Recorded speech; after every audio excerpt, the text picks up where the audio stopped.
同学你好，我们今天呢继续来学习摄影艺术创作的有关知识。今天我们来给大家讲一讲拍摄方向当中的第3个基本的角度，我们来讲一讲斜侧面角度。那么斜侧面角度呢，往往是介于事物的正面或者是背面和侧面之间的这样的一个角度。那么斜侧面角度呢，可以分成前斜侧面还有背斜侧面，只不过在实际拍摄当中，一般来讲呢，前斜侧面用的会比较多背斜侧面呢会用的相对比较少，所以我们在很多时候举的例子呢，会比较多的用到前斜侧面。当然呢，背斜侧面呢，我们也会见到一些相应的作品。我们来看这幅画面，那么这幅画面呢叫做陇梁我们可以看这是从一个背斜侧面拍到的这样一个画面。这是河南摄影家王世龙拍摄的中原父老摄影集当中的其中一幅拍的是这个河南当地的农民然后在丰收以后在天将黑的时候借助着牲口把自己的收获的粮食攒成堆陇梁。那么从这样一个斜侧面的角度加上一个仰拍，可以把这个劳动场景呢，我们可以看到拍的非常具有一种雕塑感使得画面当中这种力量的感觉也得到很好的被表现出来，把这样一个非常普通的劳动场面拍的就像雕塑一样造型上还是显得很漂亮，是一个比较成功的这样一个摄影作品。那么斜侧面角度呢，在人像拍摄当中是用的是比较多的。那么斜侧面角度拍人像，往往是西方的经典的人像绘画和人像摄影的最常用的这样一个角度那么大家可以想一想，我们看西方的绘画著名的蒙娜丽莎的微笑还有这个古典的人像的绘画，法国国王路易多少世，我们去看这些绘画作品的时候，经常会发现他们主要采用的这个角度呢都是斜侧面角度。那么斜侧面角度在这个人像的摄影和人像的绘画当中，往往可以被人们称作叫3/4人面像。3/4人面像，也就是说从镜头的位置看过来，我们看到的是被摄对象的3/4张脸。而且呢，我们还有一个界限，就是从镜头位置拍过来，被摄对象的鼻子尖一般不超过他的脸的外部轮廓线如果鼻子尖呢超过了脸的外部轮廓线，我们就可以说它已经进入了这个侧面角度的那个范畴，而不再是一个斜侧面角度。那么在人像的摄影当中，让被摄人物斜侧的多少往往是矫正人物面部缺陷的一种重要的方法。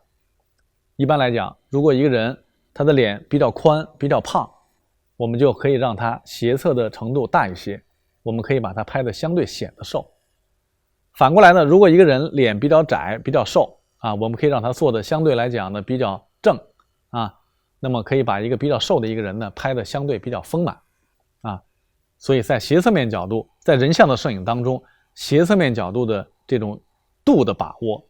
也是一个重要的创作的方法。我们来看这幅画面，这个呢又是著名的人像摄影师然后陈曼拍摄的中国一位女明星，拍摄的是李冰冰。大家看这幅画面呢，也是采用斜侧面角度来拍摄然后呢，这个造型把李冰冰拍得非常具有这个30-40年代的中国上海的这样的女人的这样的一种味道然后既有一定的传统的韵味又不失现代的甚至有点妖艳的这样的感觉所以这张画面呢拍的也是比较成功的。那么斜侧面角度另外一个特点，它有利于表现被摄对象的这种空间感和立体感因为在画面上我们要看到一个被摄景物的话，我们要想判定它是一个立体的事物我们至少要在画面当中看到这个被摄对象2个或2个以上的面，我们才敢说它是一个立体的这样一个事物。如果我们只能看到这个事物的一个面，我们就不能判定它是一个立体的事物。单纯的正面、单纯的背面、单纯的侧面，往往只能使我们看到事物的一个面而斜侧面呢，可以保证我们看到2个甚至2个以上的面那么现在我们看到这个画面这个也是我拍摄的，拍摄于北京郊区的顺心温泉度假村有那么几个林中的度假的小屋。我们看从斜侧面角度去拍摄，那么这个小屋的立体感我们就可以很好的表现出来啊。那么前后两个小屋呢我们又可以体现出一定的，在整个画面里边又可以体现出一定的纵深的这样的透视的效果。所以整个画面来讲透视效果也还是被表现出来的。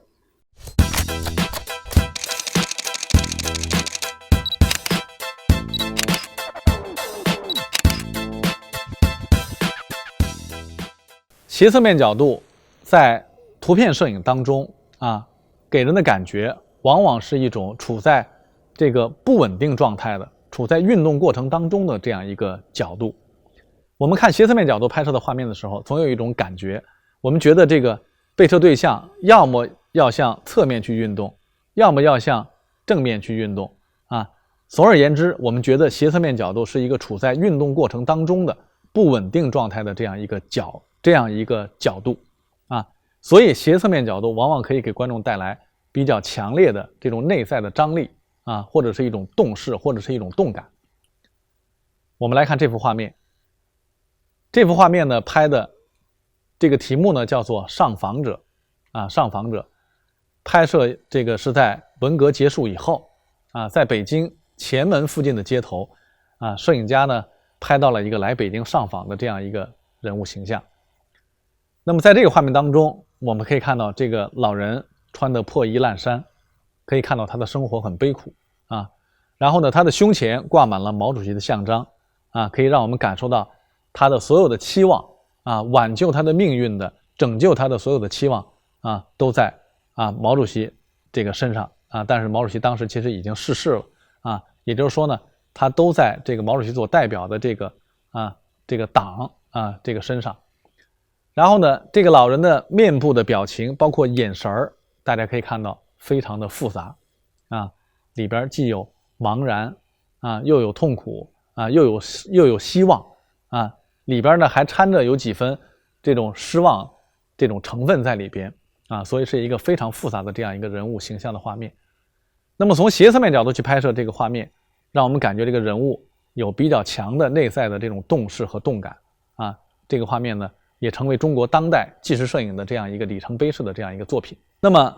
斜侧面角度在影视摄影当中一个非常常见的一个基本的运用的地方，就是拍这种对话无论是电视里边访谈，还是影视剧当中的人物之间的对话，在拍摄过程当中经常会用到斜侧面的角度来拍那么它的基本的结构呢就是这样的基本结构就是这样的我们可以看到斜侧面角度去拍摄的时候呢，主要有几种机位的形式一种叫做外反拍机位，从对话的谈话的双方的侧后方来拍摄画面当中两个这个谈话的这样的交流的对象呢，可以互为前景来拍摄。那么另外一种机位形式呢，我们可以叫做内反拍有的时候我们又称它叫反打内反拍。那么这个呢一定程度上是代表着谈话双方交流双方的这样的主观的视点。那么在拍摄的时候呢机位往往都是在斜侧面的角度来进行那么当然呢在拍摄这种交流谈话的这样的对象，拍摄他们的全景画面的时候呢，经常会用到一种机位叫顶角机位顶角机位以两个交谈者这个之间的连线为底边如果画出一个三角形的话，那么在他们的等腰三角形的顶点就是顶角机位的这样的位置。我们可以结合一段这个电影的片段来看一看，在拍摄这个人物对话的时候，在影视摄影当中他们是怎么使用外反拍机位、内反拍机位还有顶角机位的。我们现在来给大家看电影《集结号》当中的一个段落就是团长在向谷子地交代阻击任务的这样一个段落。那么在这个3分钟左右的这样一个段落当中两个人面对面在谈话我们可以看他们的镜头的拍摄先是从外反拍机位开始到了一定的段落之后呢，又变成内反拍机位到后边的一些段落呢，出现了内反拍和外反拍交叉使用的这样的一种方法那么当然总体来讲还是先外反拍再内反拍的这样的一种拍摄的这样的一个顺序啊，在中间贱货的插入了从顶角机位来拍摄的这样的两人交谈的全景的画面。我手底下人擅长打土工，炸药、雷管、武的，能拿多少你得让我拿多少。随你，只要你们能扛得动。缺人，给补30个人。不行，我好歹也是预备队机动连代理连长，不多要，给20。真的不行。5个，行不行？不过分吧？团里能下去的全在下边呢，我手里没有一个多余的脑袋。老郭，这没有人了，团长的警卫员都牺牲了，都没有再招人，让我一个人把警卫员4号院全歼了。真嘞？行，你就给我补1个人吧，给我派指导员。你们连都剩不到半个连了，要什么指导员？这场攻坚战，指导员要是不牺牲，我他妈也不会犯这错误。明白就好。好，我们来总结一下，今天我们主要给大家讲的是斜侧面角度。那么斜侧面角度呢，有这样几个特点啊。斜侧面角度是拍摄人像的一种主要的角度。那么斜侧面角度有利于展现被摄对象、被摄场景的空间感和立体感。第3一点，斜侧面角度有利于表现被摄对象的这种动势和动感。啊，第4一点呢，斜侧面角度在影视摄影当中啊，经常会被用来拍摄这种人物的之间的对话啊。好，今天的课程就到这里。